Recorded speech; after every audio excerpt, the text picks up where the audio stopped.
This is a story from the BBC and it's dated the 9th of May 2013. I'm just going to read it to you first and explain what I think has happened and what is actually going on at the moment. So, Heathrow-bound pilots made dizzy by smell as they landed. The captain and co-pilot of a plane coming into land at Heathrow donned oxygen masks after a strong smell made them feel dizzy, a report has said. Despite the co-pilot experiencing eye irritation and being nauseous, the pair landed the 139-passenger Airbus safely. The Air Accidents Investigation Branch AAIB report said that there was also an odour in the passenger cabin. The report said the source of the smell, which affected the aircraft on the 21st of October, could not be found. The AAIB report described the incident on the Lufthansa Airbus A321 from Frankfurt to London Heathrow as serious. When the co-pilot complained of the smell and the irritation to his eye and throat, the captain called the purser. She confirmed there was also an odour in the cabin and that she was experiencing the same symptoms as the co-pilot. When the co-pilot complained of being dizzy, the crew put on their oxygen masks and requested priority landing clearance. After the landing, with the engine shut down, the situation in the cabin improved, although a few passengers reported light throat irritation, the report said. 6 crew members were sent to hospital for medical checks and the aircraft was examined, but no explanation for the odour or symptoms experienced by the crew could be found, the report said.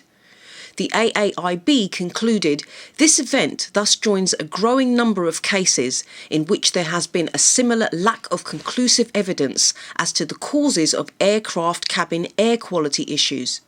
The AAIB said the UK Civil Aviation Authority analysis showed fume events occur on approximately 0.05% of commercial passenger and cargo flights. Right, so this was reported that this happened on the 21st of October and this plane was going to Heathrow and it had to do it on the way to Heathrow, which is close to me. So what was happening on the 21st of October last year? Right, so I was checking my uploads and seeing what I was doing around that time.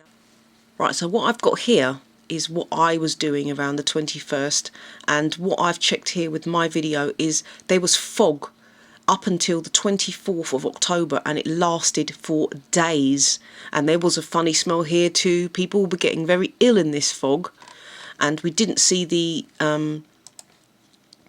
the sky for days and days and days, and then we had some weather like this and all you could see beneath the fog was the crazy chemtrails that we were having. And also in the BBC News around that time, on the 23rd of October also, they were telling us about the crazy weather we were going to have, and we were supposed to be getting blood rain in the UK, we were going to have a heat wave, we were going to have snow. There were all these different crazy weather systems supposed to be coming in at the same time as there was loads of chemtrailing going on above the fog, and also the cause of the fog. It was terrible.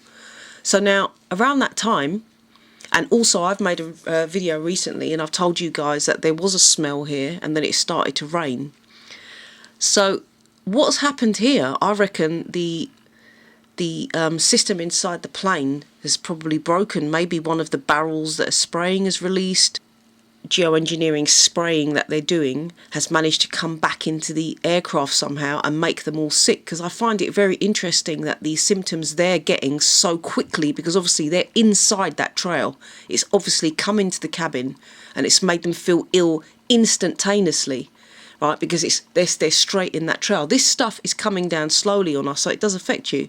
So what they're talking about, they're saying they have eye irritation. Yeah, that's a main problem people have on heavy chem days.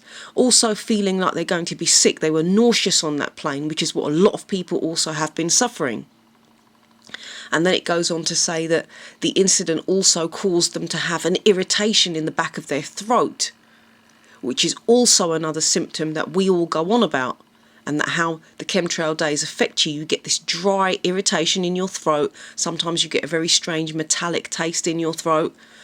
So, and they're saying, fume events do occur, and this one they're putting down as serious because of how everyone was affected in this plane. Now, this is frightening. You're in your plane, the pilot starts to feel sick, you all start to feel sick.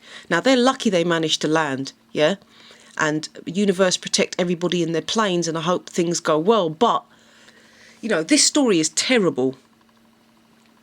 And they're calling it serious because they investigated it and they couldn't find the cause of the problem. They couldn't find the source of the smell, because once they'd landed the plane, they weren't in the trail, they weren't in the trailing area, so they couldn't find the source of the smell. So, you know, this is, to me, this is just more proof that they are spraying our skies for whatever reason it is. Whatever they want to tell you is for geoengineering, it's for HARP. I reckon it's got a lot to do with, maybe it's to do with mind control, maybe it's to do with, maybe they're telling us, I think the ionosphere is disappearing, so maybe they're trying to replace the ionosphere with the chemtrails, who knows, so that there's communication can carry on around Earth. But I think it's a lot to do with mind control, it's a lot to do with HARP, and it's also weather as well. It's a mixed bag, and they can do a lot with these chemtrails, but the chemtrails link everything together. They're to do with hiding stuff on radar, it's to do with weather, it's to do with manipulating the minds of people. It's to, if they want to, they can just spread a little disease or a virus or measles on the chemtrails, you know, whatever they want to add to it on the day. So, you know, it's very versatile, but it's making the pilots sick in the plane, okay? So that's even more proof, I feel, that something is happening up there. And when you start getting the passengers and the pilots being affected by a funny smell, yeah, that cannot be found, the source of which cannot be found, it's coming from outside. It's leaked into the plane, or it's leaking into the plane from maybe the barrels that they use to spray. Who knows? But it's happening, and it's unexplainable, and the AAIB have no explanation for this, and I'm sure they're going to make sure it stays that way, because they're not going to want to really explain what's happened here, are they? So if they've seen a system broke and it released some of this crap into the plane, we're not going to hear about it. But just another little, I think this is another little tick in our box to say that something is happening. So, yeah. Take care, people.